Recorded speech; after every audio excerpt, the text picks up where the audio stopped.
Hello everyone and welcome to Sukash kitchen. வணக்கம். இன்னைக்கு என்ன பார்க்க போறோம்னா, நம்ம எப்போவுமே டெய்லி ரொட்டீனில் எழுந்திருந்ததும் நமக்கு இந்த ஃபர்ஸ்ட் 2 hours வந்து ரொம்ப இம்பார்ட்டண்ட்.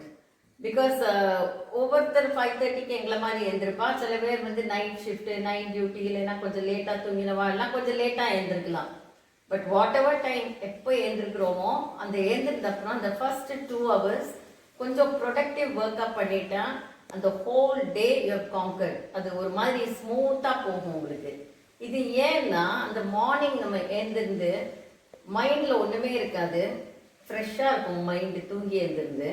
அண்ட் நிறைய இந்த டிஸ்ட்ராக்ஷன்ஸ் எல்லாம் வந்து அக்யூமுலேட் ஆகிறதுக்கு முன்னால் நம்ம வந்து ஒரு 3 இம்பார்ட்டண்ட் திங்ஸ் பண்ணிட்டோம்னா ஹோல் டே நமக்கு வந்து ரொம்ப ஸ்மூத்தாக போகும். எங்களோட எக்ஸ்பீரியன்ஸில் என்னோட எக்ஸ்பீரியன்ஸில் என்னென்னா, நாங்கள் 5:30க்கு எழுந்திருந்ததுன்னா ஃப்ரெஷ்ஷாக அந்த காஃபி, ஃபில்டர் காஃபி போட்டு, நான் எத்தனை பிஸியாக இருந்தாலும் வேலைக்கு போகிறதையும் 15 minutes டிவோட் பண்ணிப்பேன் காஃபி குடிக்கிறதுக்கு. ஸோ அந்த 15 minutes வந்து என்ஜாய் பண்ணி காஃபியை குடிப்பேன். அப்போவே ஒரு மாதிரி ஃப்ரெஷ் ஆகிடும். அதுக்கப்புறம் வந்து ஒரு 1/2 hour நமக்கு வந்து பாத்து, டாய்லெட்டு, அது இது எல்லாம் பண்ணி சரியாகிறதுக்கு இதாகும். அப்புறம் இன்னொரு இம்பார்ட்டண்ட் விஷயம் என்னென்னா எக்ஸசைஸ். அதுக்கு ஒரு 20 minutes டிவோட் பண்ணிப்பேன்.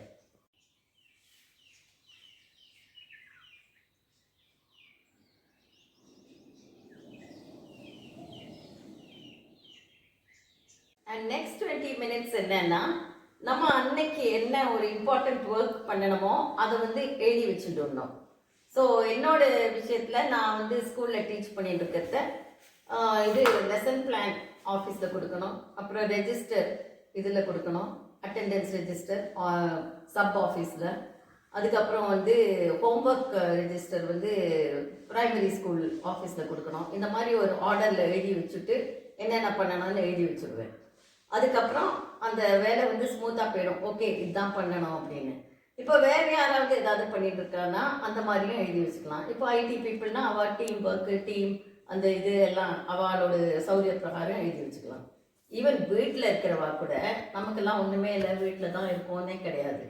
ஏதாவது இம்பார்ட்டண்ட் ஒர்க் இருந்தால் அதையும் எழுதி வச்சுக்கலாம். இல்லை சில்ட்ரன், ஈவன் ஸ்மால் சில்ட்ரன், ஏதோ பொம்மை உடஞ்சி போயிட்டு டாய்ஸ் வாங்கணும், அதெல்லாம் கூட நீங்கள் எழுதி வச்சுக்கலாம். எல்லாமே ப்ரையாரிட்டி தான்.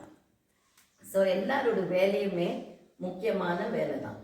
இதுக்கப்புறம் வந்து ஒரு 1/2 hour to 40 minutes நம்ம வந்து பிரேக்ஃபாஸ்ட் அண்ட் லன்ச் என்ன பண்ணணுமோ நம்மளே பண்ண தந்தாலும் சரி, இல்லை யாராவது ஆள் வந்து பண்ண தந்தாலும் சரி, அதுக்கு டிவோட் பண்ணணும். அப்புறம் குவிக் கிளீனிங், நமக்கு எல்லாத்தையும் நீக்கி போட்டு டெய்லி பண்ண முடியாது.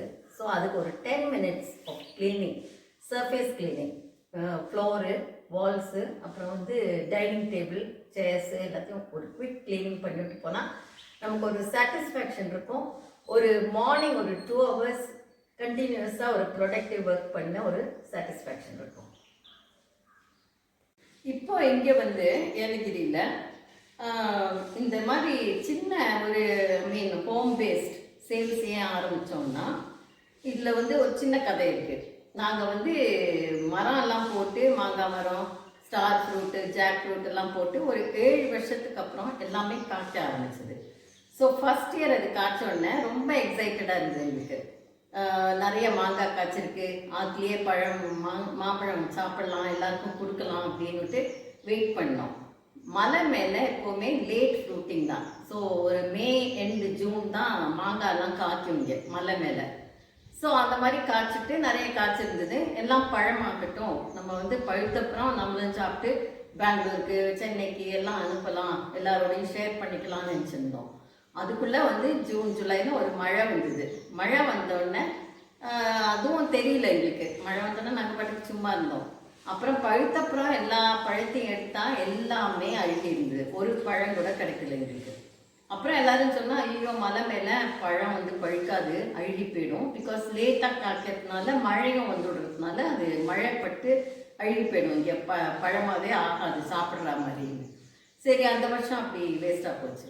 அதுக்கு அடுத்த வருஷம் என்ன பண்ணோன்னா, மாங்காயே எடுத்துடலாம், மாங்காயை எடுத்துட்டு நமக்கு எத்தனை வேணுமோ வச்சுட்டு மிச்சத்தை கடையில் கொடுத்துடலாம், அவள் வந்து சேல் பண்ணிக்கிட்டோம் அப்படின்னு நினச்சிட்டு கொஞ்சம் எடுத்து வச்சுருந்தோம். கடைக்கு எடுத்துன்னு போனோம். யாருமே எடுத்துக்க மாட்டேன்னுட்டா. எங்களுக்கு கிளிமூக்கு மாங்காய் தான் வேணும், இந்த மல்கோவாலாம் எங்களுக்கு சேல் ஆகாது, நாங்கள் எடுத்துக்க மாட்டோம். சரி, நாங்கள் இங்கேயும் கேட்டு என்ன பண்ணுறதுன்னு தெரியல. இந்த மாதிரி ஜாடி எங்கிட்ட ஆல்ரெடி இருந்தது, எங்கள் பாட்டி அம்மா தான் யூஸ் பண்ண ஜாடி. சரி, இதில் போட்டு வைக்கலாம், அட்லீஸ்ட் ஃப்ரெண்ட்ஸுக்கு ஃபேமிலிக்கு எல்லாம் கொடுக்கலான்னுட்டு.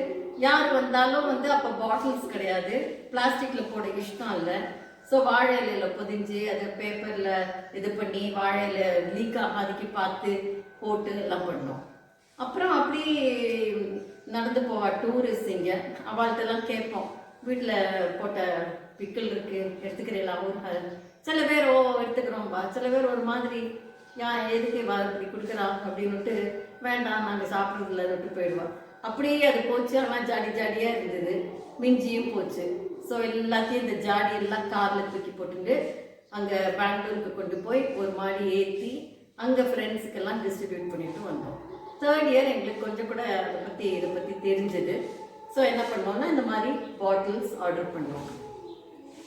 பாட்டில்ஸ் ஆர்டர் பண்ணி எல்லாத்தையும் வாஷ் பண்ணி வெயிலில் வச்சு காய வச்சு இந்த ஜாடியில் ஃபஸ்ட்டு போட்டுவிட்டு அதுக்கப்புறம் பாட்டில்ஸில் ட்ரான்ஸ்ஃபர் பண்ணி போட்டிருந்தோம். ஸோ அது ஒரு மாதிரி இந்த மாதிரி சின்ன ஒரு போர்டும் மாட்டினோம் வெளியில். ஸோ இந்த மாதிரி போர்டு மாட்டினதுனால போகிறவா வரவா எல்லாம் வாங்கிட்டு போனால் இப்போவும் அதே மாதிரி தான் கண்டினியூ ஆகுது. ஸோ எவ்ரி இயர் இந்த மாதிரி கொஞ்சம் எது ஆற்றுல காய்க்கிறதோ வீட்டில் இருந்து வருதோ அதை மாத்திரம் பண்ணி இந்த மாதிரி பாட்டில்ஸில் போட்டு இப்போ கொடுத்துட்ருக்கோம். ஸோ இப்போ நிறைய பேர் விரும்பி கேட்குறான், எடுத்துன்னு போகிறான். ஃபீட்பேக்கும் சுமார் நல்லா தான் இருக்குது. எல்லாமே ஒன்றும் கெட்டு போகிறதில்ல, ஒன்றும் வேஸ்ட் ஆகுதில்லை. இதில் என்ன நான் சொல்ல வரேன்னா, வீட்டில் காய்க்கிறது வேஸ்ட்டாக போகுதுன்னு மனசே வரல எங்களுக்கு. ஒரு பெஸ்டிசைட் இன்செக்டிசைட் ஒன்றுமே போடாதுக்கு தானாக இயற்கையாக காய்க்கிறது பலா மாங்காய் எல்லாம். அது வேஸ்ட்டாக போச்சுன்னா அது ஏதோ காய்ச்சது வேஸ்ட்டாக போச்சு நம்ம என்ன பண்ண முடியும்னு உட்கார முடியல.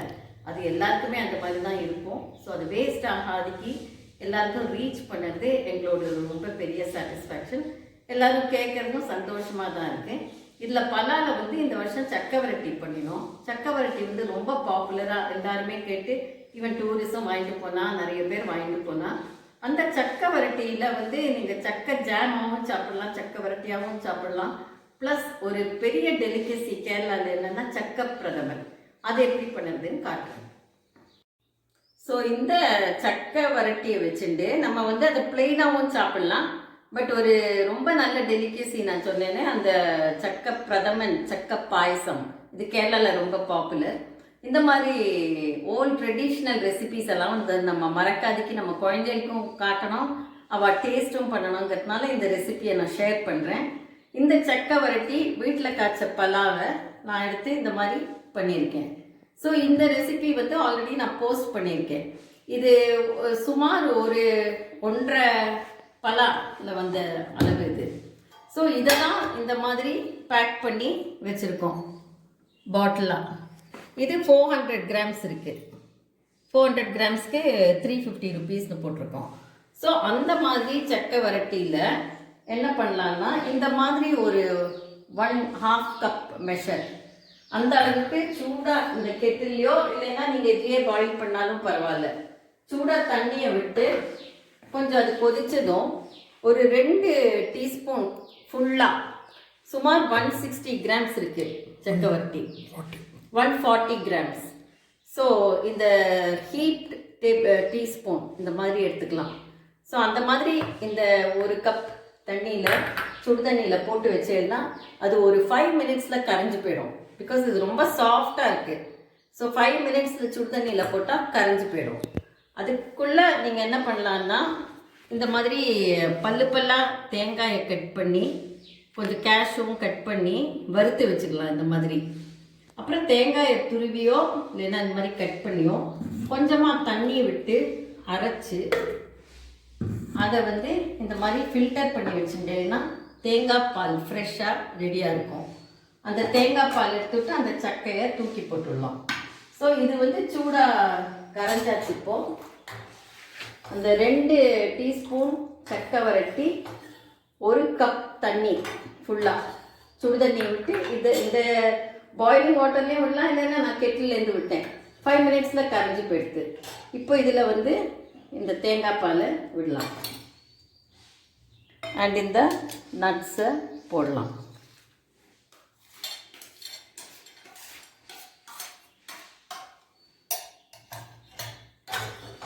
அவ்வளோதான், உங்கள் சக்கை பிரதமன் ரெடி. இது ரொம்ப டேஸ்டியாக இருக்கும், ரொம்ப ஈஸியாக இருக்கும். ஆக்சுவலி இது வந்து பெரிய டெலிகசி கல்யாணத்தில் இதெல்லாம் சக்கை பிரதமன். கொஞ்சம் இது இந்த அளவுக்கு தான் வாட்டரியாக இருக்கும். ஸோ இதுதான் வந்து பண்ணுறதுக்கு டைம் ஆகும் சக்கை வரட்டி. இது ரெடியாக இருந்ததுன்னா 5 மினிட்ஸில் நீங்கள் பிரதமன் பண்ணிவிடலாம், பாயசம் பண்ணிவிடலாம். ஸோ இந்த சக்கை வரட்டியை வச்சுட்டு இருந்தேன்னா நீங்கள் வாங்கினாலும் சரி, நீங்கள் பலா வாங்கி பண்ணினாலும் சரி, இது ரெடியாக இருந்ததுன்னா இது 1 இயர் லாஸ்ட் பண்ணும். 1 வருஷத்துக்கு ஒன்றுமே ஆகாது, கெட்டே போகாது. ஸோ அதுலேருந்து நீங்கள் இந்த எடுத்து இந்த மாதிரி பண்ணி தேங்காய் பால் விட்டேன்னா ரொம்ப ஒரு பெரிய டெலிகசி. நீங்களும் டேஸ்ட் பண்ணி குழந்தைக்கோ பேத்திக்கோ பேரனுக்கோ கொடுத்தா அவெல்லாம் என்ஜாய் பண்ணி சாப்பிடுவா. Traditional food of our India. So இந்த மாதிரி பண்ணி பாருங்கோ. அண்ட் எக்ஸசைஸில் நான் ஏன் எப்போவுமே இம்பார்ட்டன்ஸ் கொடுக்குறேன், ஏன்னா நமக்கு காத்தால் இருந்து ஒரு ஃப்ளெக்சிபிலிட்டி, மொபிலிட்டி, அஜிலிட்டி எல்லாம் வரணும்னா ஒரு எக்ஸசைஸ் பண்ணுறது ரொம்ப நல்லது. நிறைய பேருக்கு மைண்ட் ரேஸ் ஆகும், இதை பண்ணணும் அதை பண்ணணும் அதை பண்ணணும், ஆனால் வந்து உடம்பு அதோட கோஆப்ரேட் பண்ணாது. பிகாஸ் நம்ம காத்தால் எழுந்திருந்து கொஞ்சம் ஸ்டிஃபாக லெத்தாஜிக்காக தான் இருக்கும். பட் அந்த மாதிரி ஒரு சுறுசுறுப்பு வரத்துக்கு எக்ஸசைஸ் ரொம்ப இம்பார்ட்டண்ட். அண்ட் நல்ல diet, exercise and enjoy the day and have a good time. இந்த வீடியோ பிடிச்சிருந்தா சப்ஸ்கிரைப் பண்ணுங்க, ஷேர் பண்ணுங்க, கமெண்ட் பண்ணுங்க. Your feedback is valuable to me. Thank you.